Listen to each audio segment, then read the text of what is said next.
Всем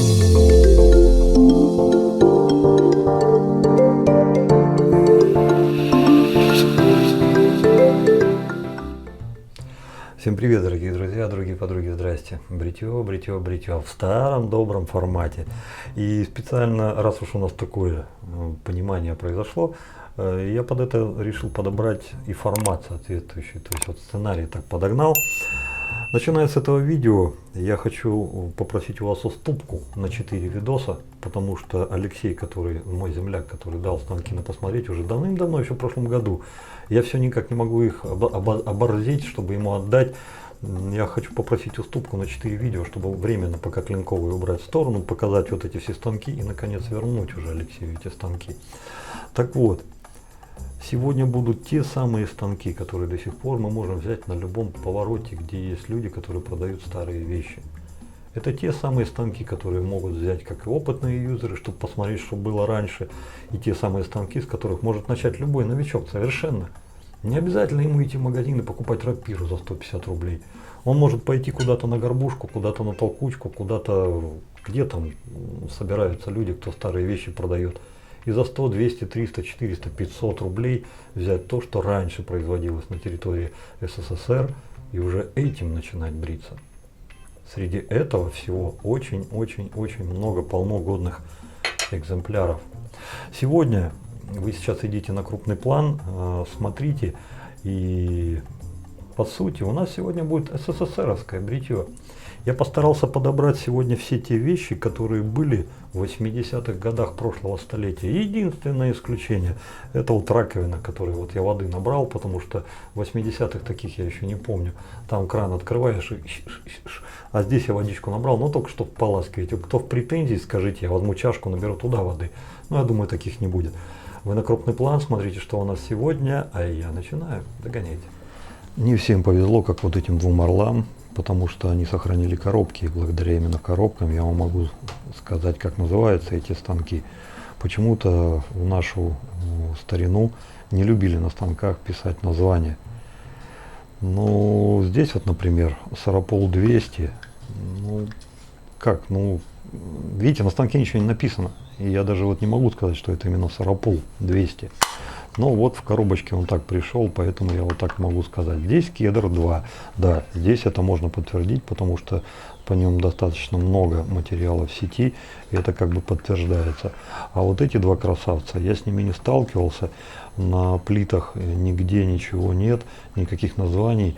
Логотип, да, какой-то там маленький есть в виде 3 галочек и дирижабля. Но вот этот похож на Лорда.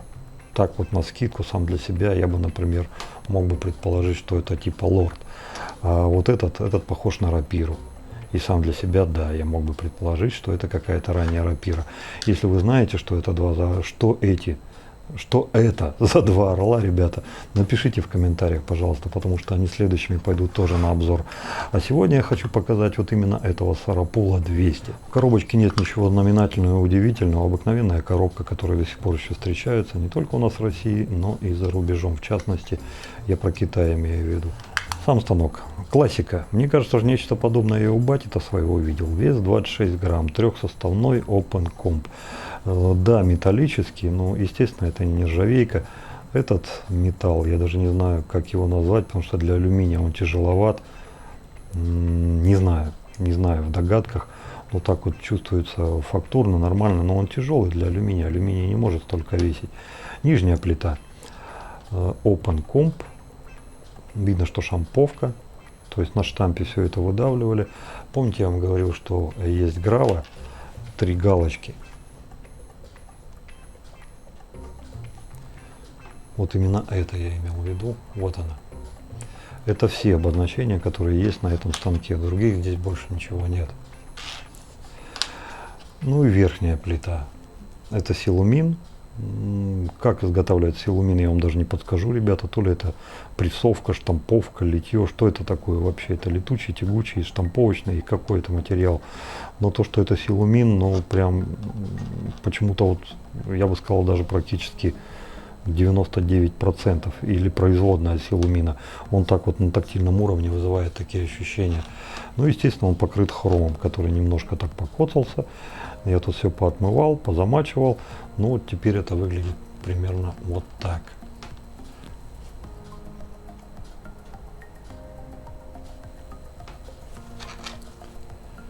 Все вместе. Лезвие. От всей души думал, что я найду синюю Неву. Почему-то мне казалось, что я ее видел.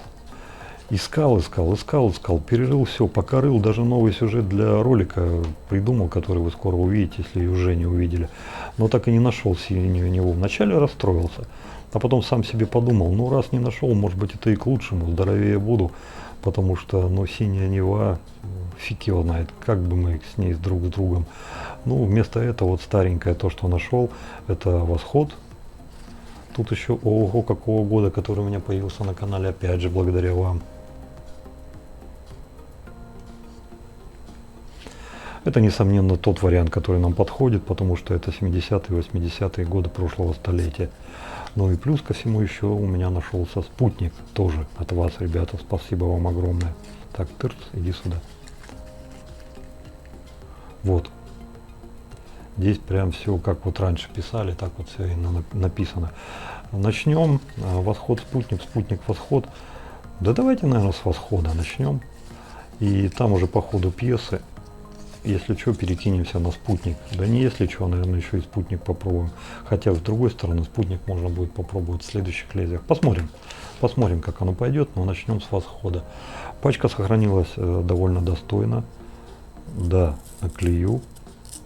Отрывается с трудом. Внутри пожелтевшая бумага. Тоже, знаете, не могу сказать. Может быть, она раньше была белая и сейчас пожелтела от времени. А может быть, изначально она такая закладывалась, потому что, ну, я встречал раньше кальку такого цвета. А сейчас вот так вот даже не скажу, что это такое. Надписи. Восход, нержавеющая сталь. Видите, стоять. А здесь уже вот восход и вот лого восхода.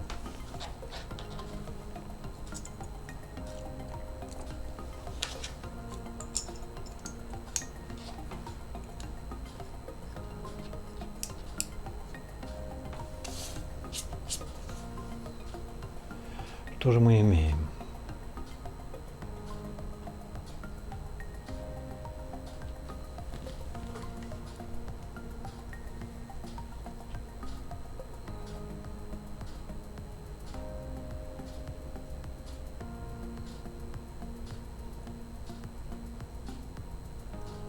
И да, конечно, ушки торчат. Вылет равномерный. С этой стороны у меня замечаний как бы нет. Посмотрим, как побреет. Начнем с восхода. Мыло. Мыло, ребята, самоделишное. Это Алексей делает своими руками. Берет кусок детского мыла, добавляет уходовый, добавляет эфирные масла, и вот такая красота у него получается. Сегодня на ней и попробуем. Почему именно оно? Ну, во-первых, потому что оно подходит по сюжету, потому что такое мыло вполне себе каждый может сделать сам, да и раньше мог сделать. Я не помню, было ли в 70-х, 80-х прошлого столетия эфирные масла в аптеках, но уходовые тоже не помню, но детское мыло-то было точно. Ну вот, так что вот с детским мылом сегодня и побреемся, хоть и несколько переработано. А поможет нам мой первенец. Уж не знаю где, сколько лет назад я его приобрел, по-моему, в магазине рублей за 40-50. Но, ребята, он у меня уже столько реинкарнаций прошел, он меня и брил. Потом я губу закатал, корону отрастил, весь из себя такой кучерявый, когда уже этих барсуков в руках-то надержался. Думаю, ну ладно, давай-ка, друг, я тебя пристрою, компьютер, пыль чистить. А потом как-то совесть меня заела, думаю, да что ж ты делаешь? Взял его, вытащил, опять отмыл, и вот он у меня сейчас на почетном отдыхе у шкафчику в отдельном лежит. И как видите, сейчас-то и пригодился. То есть, ну, на роль советского бритья, хоть это и новодел, потому что я его брал, по-моему, где-то то ли в 7-м, то ли в 8-м году. Хотя, может, он еще с тех времен сохранился, фиг его знает. Я не могу точно, ребят, сказать, потому что ни клейма, нигде ничего никак нет. Но почему-то я решил, что это похоже на то, что было раньше, 70-е, 80-е, вот как я это вижу. Хотя вполне может быть, что это какой-то обыкновенный безродный китаец. Не знаю. Ну вот, этот товарищ у нас и послужит. Диаметр узла по наружке 19, значит, где-то он внутри, о нет, 20 вру, значит, где-то в душе он 18. Кабанчик, знаете, несмотря на то, что вот он такой неровненький, он вполне себе такой плотненький, набитый и прям вообще удивляет. Удивляет, потому что все вот эти кабаны недорогие, я привык к тому, что они очень быстро лезут, ну и хомячат, то все, а этот как-то на удивление держится. Так что вот сегодня вот он нам еще раз службу-то и сослужит. А заполируем все аженом. Почему именно он? Почему именно советская? Ну, наверное, потому что «Новая заря» впервые выпустила этот одеколон в 1984 году вместе с фабрикой «Лореаль». Сами о себе они заявляют, что они с 1864-го, хоть ажен начинается с 1984-го, но тем не менее, серьезная контора, давно работает, и вот как раз вот под это попадает и в том числе и этот одеколон. Стоимость его невысока, вполне себе могу представить, что он в свое время пользовался популярностью, как, впрочем, и сейчас, поэтому это тоже, с моей точки зрения, вполне себе достойный претендент на сегодняшнее видео. На тот момент, когда снимался крупный план, у меня еще не было более подробной информации вот об этом мыле, который Алексей сделал сам своими руками. Но вот сейчас вот то, что он сказал, это получается обыкновенная детская, куда добавлены масла, косточки, виноградное масло, ну и глицерин. Может быть, пожалуй, что и все. Но полную рецептуру, чего он туда напихал, он не помнит. И, в принципе, я его понимаю.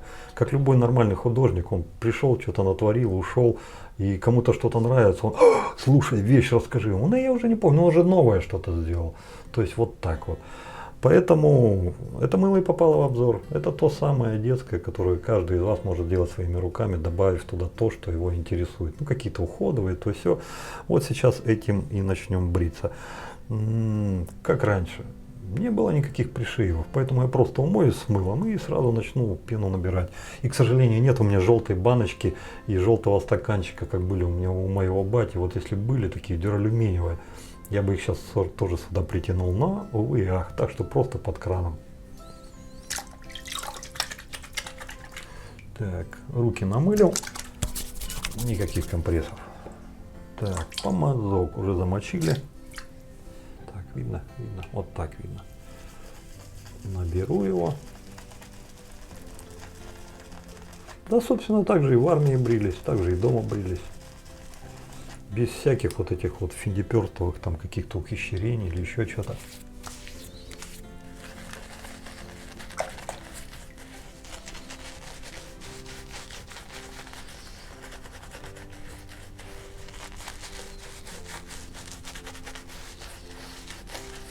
Не сказал бы я, что пена какая-то плотная, но с другой стороны, побриться видно, что она даст.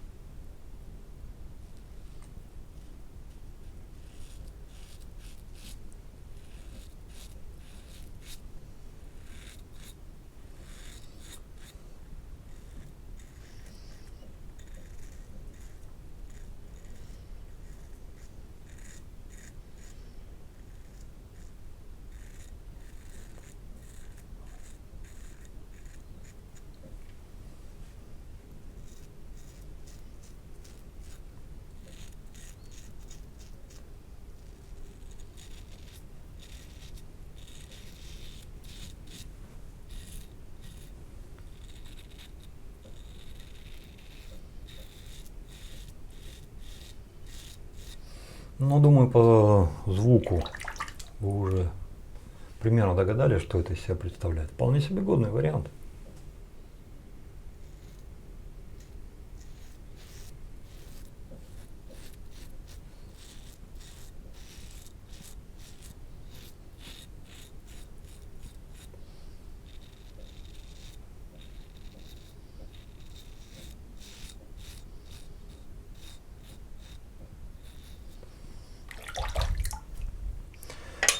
Так.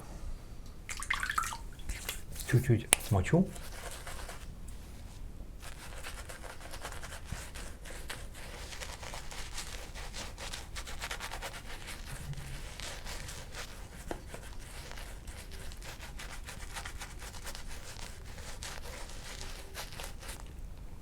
В принципе, если бы я работал на заводе, и мне надо просто так вот, чуть-чуть, я бы вот на этом уже остановился.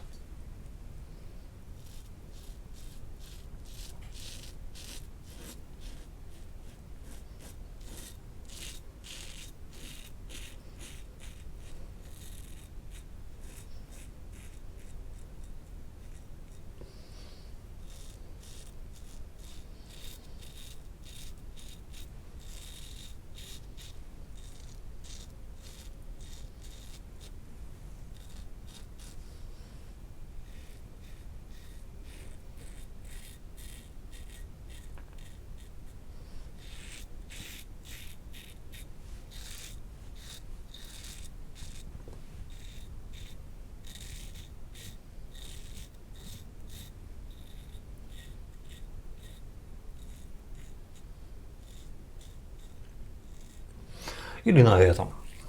Тоже, кстати, вполне себе заводской вариант. Ну и сейчас третий проход. Это уже я после смены куда-то планирую. То есть это уже как минимум вариант для девушки. Помазок явно просел. Ну, в смысле, с пеной. И по-хорошему... Ты где? А, вот. По-хорошему сюда уже нужно что-то добавить, подгрузить маленько. Ну, а давайте догрузим. Так, that's all.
Благодаря тому глицерину, который Алексей Сода добавил, вполне себе неплохое польское жирение.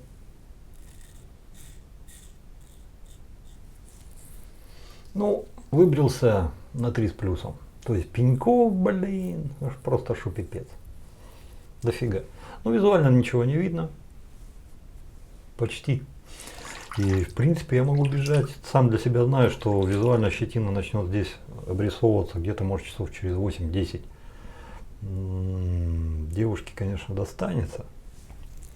Но это тот максимум, который с этим лезвием я смог выжать из этого станка. Все, умываемся. Умываемся. Ну, естественно, холодной водой.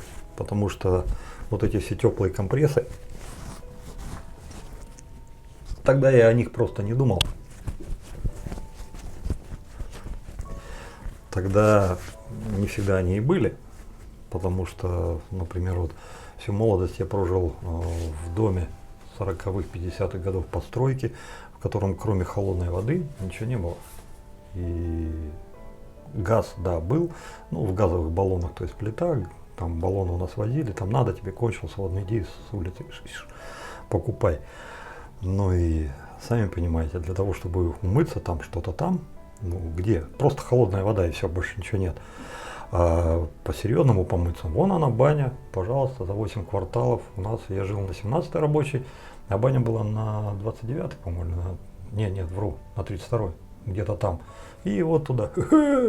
И там лавочки, шаечки, там вот эти вот, там все как надо, мохнатушки, виходки. И там вот мужики-то там по таким дням, девчонки по таким. Так что холодная вода, вариантов нет. Одеколон. В те времена я не помню, чтобы я каким-то таким пристрастием к одеколону пользовался, вообще автошейвами. Слово автошейв точно не с тех времен, его не было. Одеколоны, да, были. Но шипр я помню, тройной помню. Потом что-то красная звезда, что-то вот такое. Ну, Ажен. Несмотря на то, что в России он стал выпускаться с 1984 года, ребят, ну, не помню я его в продаже.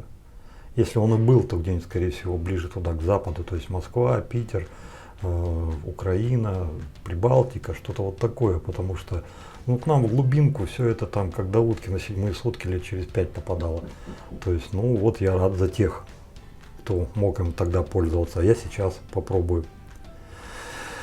Ну и лили просто на морду лица, да и все.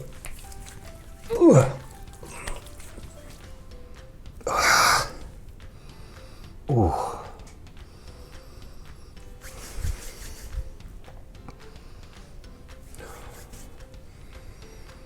Парни, это реально тема. Он вкусный, он истинно цитрусовый. Больше я бы сказал все-таки лимонные дела, чем какие-то там апельсиновые или еще что-то. Но какой же он вкусный. На лице его уже практически нет, он весь высох. Спиртовый, да, может быть, но почему-то мне тут ничего не жгло, то есть поорать тут пролетело, не было. Стеклянная бутылка, обыкновенная пробка, без претензий, вполне себе качественная, годная этикетка. Ну да, шикарно выглядит. Вообще, я рад и за Лореаль, и за Новую Зарю. Ну прям, да, в 80-х годах мне бы такую пузырявочку, да ты чё, у меня бы там пацаны бы там, дай, попробуй, дай понюхать, раздербанили бы сразу махом. Хорошая штука, хорошая. Резкое отличие от всего того обычного, что было у нас в России на тот момент, это все шипры, все гвоздики, все сирени, все вот эти вот дела. Вообще не похоже, совсем. Это что-то изысканное, я бы сказал, буржуинское. Да, в 80-х мне бы такая водичка точно не помешала бы. Ребята, кто еще не пробовал Ожен, вы просто обязаны его попробовать. Потому что вот это вот безделица стоимостью от 200 до 300 рублей за 100 миллилитров, да это вообще ни о чем. Это не те деньги, за которые стоит говорить. По уходу, да, что-то здесь есть. Не такое мощное, как у КД было с прошлого обзора, потому что у КД там я прям чувствовал там такую бронепластину, дышу, все, написано там, защищено на неделю. Здесь такого, конечно, нет, здесь потоньше. Ну так извините, и стоимость тоже разная, то есть как бы, ну да. Ребята, Ожен. Я считаю, что Новая Заря этим продуктом может вполне себе гордиться, потому что ну, это соотношение цена-качество ну, просто ультимативная вещь, однозначная вещь. Причем этот баллон будет вас восхищать по всем параметрам. Есть отличия между запахом из бутылки и на руках, но они связывают друг друга. Нет такого, что фу-фу-фу из бутылки, а на руках вау. Нет, он и там хорош, просто хороши по-разному. И сам по себе яркий, цитрусовый, такой желтый, без всякой цедры, без всего, вот просто мякушка такая. Вот знаешь, вот сахарком сейчас посыпите, поганой лопатой отсюда не отгонишь. Шикарный, обалденный лимонад. Прям вах. Хорошая штука, однозначно хорошая. Помазок. Ну и правильно, что сам себя пристыдил некоторое время назад и согнал его с компьютера. Он с той работой тоже справлялся великолепно. Не самый лучший помазок, которым я пользовался в жизни, он вполне себе рабочий. И за те деньги, что я за него отдал, рабочая лошадка. Я больше чем уверен, что он столько лет продержался, еще продержится. Не всем его собратьям так везет. Многие, очень многие, те, которые раньше можно было купить за 40-80 рублей, сейчас за 100, за 150, сыпется, разваливается, трескаются узлы, трескаются ручки. У меня таких парочка тоже тройка была, но не этот. Этот пока держится, пока держится. Вещь, вещь. Лезвие. Лезвие Восход удивили. Я думал, что спустя уже сколько тут получается, практически 40 лет, и как бы уже пора на пенсию, а нет. Они еще все в строю и все еще бреют. Ну, выбрился, конечно, хоть и на троечку, но на троечку нужно понимать, что это, говорит, человек, который привык пылизываться, чтобы ни сучка, ни задоринки. Их и сейчас-то нет. Вот так только я их могу почувствовать, а вот здесь вот так вот нет. В проблемных местах, ну, чуть-чуть вот какие-то задиры есть. Не стал скоблиться, потому что, несмотря на то, что я мог бы это собрать, но все-таки станок мягковат для меня, несмотря на то, что это Open Comp. Я не хотел себя уже теребонить, чтобы у меня здесь все разносило. Не было, не то чтобы стимула, причины не было этого делать. На свиданку я не собираюсь, так что вот до следующего бритья все равно что-то отрастет. А вот если бы на свиданку, то да, я бы там еще там что-нибудь пошкрябал. Станок. С чего мне начать? Вот. Ребята, если где-то увидите такие вещи, берите. Это не инженерный гений СССРовских времен. Это обыкновенное сдиралово.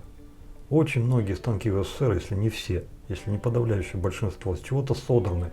Это или жилет тех, или это жилет слим, или это фэтбой, или это там еще что-то. Ну, у нас не было времени культивировать это в стране. В 20-х годах ну, в смысле, в 20-х годах прошлого столетия не до того было. Другие вещи стояли в приоритете. Да и нельзя было, потому что жилет тогда еще лицензию не снял. А после того, как жилет снял лицензию, к тому времени уже соответствующие заводы были на территории Российской Федерации, то есть России, РСФСР. И да, заводы строили немцы, а были уже наши, снимают лицензию, наши начинают делать, тарам-тарам-тарам. А зачем что-то разрабатывать, если уже что-то было? Жилет сделал революцию, ну и, естественно, оттуда все драли. Тот работает, зачем придумывать что-то новое? Вот, видимо, это было стимулом, что в России ничего не придумывалось. Просто переделывали и этот. Вполне себе нормально, вполне себе годно. И, наверное, еще с тех далеких времен, 100 лет назад, пошла мода все переделать, потому что в станках уже максимум, что могли придумать, придумали. Сейчас делают какие-то улучшайзеры, какие-то мелкие изменения. И да, и очень большое счастье, я бы сказал, удача, если получается собрать такую конфигурацию, которая реально выстреливает, которая реально работает. Так что вполне себе обычный годный станок. Любой новичок, который захочет, может отдать 200-300 рублей и начать им бриться. Вот, с этого и начните, с этого и пробуйте. Годная штука. Ну вот, пожалуй, что и все. На этом разрешите вам сказать следующее. Это то самое, чем мы брились в прошлом столетии. Наши отцы брились. И вполне себе годно можно побриться. Стоимость всего этого, да, она невелика. Она невелика была тогда, и она невелика сейчас. Отсюда я могу сделать вывод. Все вот эти вот плюшки, все вот эти вот хахаряшки, коими мы не все, но многие обрастаем. Ребята, это, наверное, можно объяснить только тем, что мы хотим узнать что-то новое. Мы хотим почувствовать что-то новое, хотим увидеть что-то новое, какую-то новую радость. Это какие-то улучшайзеры, которые делают нашу жизнь бритьевую интересней, вычурней, как-то по-новому ее открывают. Но не более того. Потому что на самом деле можно побриться и станком за 150 рублей, и мылом за 50 рублей, тем же самым дегтярным. Сполоснуться одеколоном, там, ну ладно, этот шикарный, этот дорогущий, 200-300 рублей, но есть одеколоны и за 100, за 150 рублей, тоже можно. А за цену РПЛ я вам даже говорить не буду. В Ашане 13-14 рублей, но это что, деньги, что ли? Так что брать, в какую сторону грести, сколько тратить, что покупать, только вы решаете. Только вы. Здесь с экрана канала я выражаю свое мнение, свои эмоции, свои чувства, вот свои переживания. Но это всего лишь мое, понимаете? Мое. А вот как будет ваше, решать только вам. Вот об этом я. Ну все. Добра, счастья, радости. Берегите себя, берегите своих близких. Дай вам Бог здоровья. И в следующем обзоре СССРовское бритье будет продолжаться. Каким вы его хотите увидеть, при условии, что станок уже известен, Кедр 2. Что мыло? Дегтярное или еще что-то. Будет ли вообще помазок? Может кто-то скажет, слушай, Иванов, так без помазков тоже брили. Давай попробуем. А давай. Вот эти предложения я хочу от вас услышать. Ну все, пока-пока. До новых встреч.